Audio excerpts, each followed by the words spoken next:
Iniciamos con la parte de parábola. Antes que nada vamos a recordar un poco de teoría. Las parábolas pueden ser de tipo vertical o de tipo horizontal, siempre y cuando pueden ocurrir las siguientes cosas. Si tenemos x cuadrada en ambos casos, esta sería de tipo vertical. Si el parámetro es mayor que 0, o sea, esta sección es positiva, sería vertical y abre hacia arriba. Si el parámetro es menor que 0, sería vertical y abre hacia abajo. Las fórmulas, pues, son las siguientes. Ahora, si estamos en presencia de una parábola de tipo horizontal, tenemos las siguientes expresiones. Y aparece al cuadrado en ambos casos. Si el parámetro es positivo, esta sección es positiva, entonces nuestra parábola horizontal abre hacia la derecha. Si este parámetro es negativo, nuestra parábola horizontal abre hacia la izquierda. Ahora, ¿qué pasa si estamos en presencia de una parábola con vértice diferente del origen? Entonces ocurre lo mismo. Tenemos las siguientes ecuaciones. Solamente está cambiando h y k, que son las coordenadas del vértice, y podemos decir que el eje focal es paralelo al eje de las y. ¿Cuál es el eje focal? Este de aquí es el eje focal. Si recuerdas, eje x, eje y. Mi eje focal es paralelo al eje de las y, o también se conoce como eje de simetría en ambos casos. Y las ecuaciones para la parábola horizontal son las siguientes. Ahora, si observas, tienes y menos k al cuadrado en ambos casos. Y nuevamente tenemos lo mismo. Si aquí es negativo, nuestra parábola va a abrir hacia la izquierda. Recordando entonces que el eje de simetría o eje focal es paralelo ahora al eje x. Este es mi eje de simetría. Ahora observamos las ecuaciones generales de la parábola para el primer caso y observamos que x está al cuadrado, pero en este caso x está al cuadrado y su coeficiente es negativo. Entonces es una forma también de distinguir el tipo de parábola.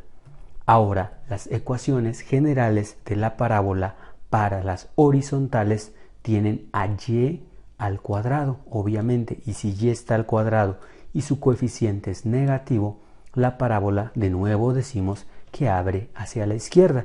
Esto es muy importante saberlo. Selecciona la ecuación de la parábola con foco en 1,0 y valor de parámetro p, y el eje focal es paralelo al eje de las x, lo que implica la palabra clave el eje focal es paralelo al eje de las x.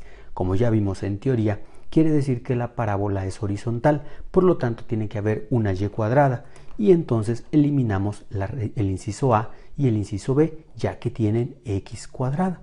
Ahora, con esta información, tomamos esta otra y la representamos de la forma estándar, y nos damos cuenta que el parámetro p es positivo, y eso es lo que nos está diciendo, porque es mayor que 1. Mi respuesta es la C.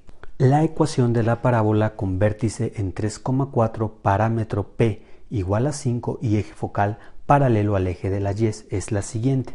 La palabra clave de nuevo, eje focal paralelo al eje de las y, lo que implica que la parábola es vertical. ¿Qué quiere decir? Que aparece una x cuadrada, por lo tanto podemos descartar el inciso b y el inciso c, en los que aparece una y al cuadrado. Entonces estas serían horizontales. Estas dos se eliminan. Ya que eliminamos estas dos, nos enfocamos ahora en el vértice. Sustituimos, por ejemplo, en el inciso A los valores del vértice. Esto tiene que dar 0 y nos damos cuenta que esto no da 0. Y entonces también eliminamos esta y en automático, sin graficar, sabemos que la respuesta es el inciso D. Calcula el vértice de la siguiente parábola. Esto también es sumamente sencillo. Tenemos nuestra ecuación estándar donde tenemos el vértice y nos enfocamos en el valor de k. Podemos saber entonces que el valor de k es 3. Y si nos damos cuenta, el único que tiene 3 positivo es el valor de a, prácticamente. Y entonces esta es mi respuesta, sin necesidad de hacer todo lo demás. Para este problema yo te puedo decir que la respuesta es la a, sin necesidad de estar completando el trinomio cuadrado perfecto. Pero ¿por qué llego a esta conclusión y lo hago muy rápido? En primera, la teoría es muy importante. tú aquí observas una y al cuadrado, que quiere decir que nuestra parábola es horizontal. Por lo tanto, las parábolas verticales son eliminadas. Y ahora, otra cosa muy importante, el coeficiente de mi y es positivo, lo que indica que la parábola abre hacia la derecha. Respuesta A, sin necesidad de completar el trinomio cuadrado perfecto y dar muchas vueltas. Calcular los puntos de intersección con los ejes de la parábola, cuya ecuación es la siguiente. Esta parece ser una pregunta un poco más compleja, pero es sumamente sencilla. Nos enfocamos primero y decimos si x es igual a 0, ¿cuánto vale y? ¿Qué quiere decir? Que si a x le corresponde este valor, 0 que aparece aquí, en cualquiera de nuestras posibles respuestas, ¿cuánto vale y?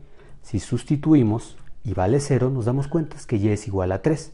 Entonces descartamos estas dos posibilidades y nos enfocamos ahora a estas dos. ¿Cuál es el más fácil de operar? Pues yo digo que 1 y sustituimos ahora el valor de 1. Y si nos damos cuenta al sustituir el valor de 1, esto es diferente de 0. Por lo tanto, no le corresponde el par ordenado 0. Y si no le corresponde el par ordenado 0, A no es la respuesta. Y si A tampoco es mi respuesta, entonces en automático mi respuesta es C, sin necesidad de hacer más. Ahora la última pregunta dice hallar la ecuación de la parábola con vértice en menos 3,5 y foco en 2,5. En este caso vamos a enfocarnos. Si tú te das cuenta, todas tienen una y cuadrada. 10y equivale a tener el valor de 50 y 20x equivaldría a tener el valor de menos 60. Si tú sustituyes todo esto para el inciso A, te vas a dar cuenta que el valor es 15. ¿Por qué razón no es la respuesta? Todo esto, para que sea 0, toda esta sección tiene que dar menos 35 para que con este más 35 se cancele, por lo tanto no es mi respuesta. Si nos enfocamos al inciso B, toda esta sección debería de dar menos 35 para con este más 35 sea 0. Vamos a verlo. Y como te das cuenta, también son los mismos números, por lo tanto, podemos jugar con los signos. En este caso, el único que cambia es el 60 que está negativo, por el otro menos que está aquí, se volvería positivo. Hacemos las operaciones y vemos que esto ni en broma da 35 negativo. Entonces no es mi respuesta. Lo mismo pasa con la C. Este lado de aquí debería de ser 35 positivo por este menos 35 que está aquí para que dé 0. Si hacemos la operación y nos damos cuenta, tampoco es ese valor. Entonces tampoco esta es la respuesta y en automático la respuesta es la D, sin necesidad de estar graficando.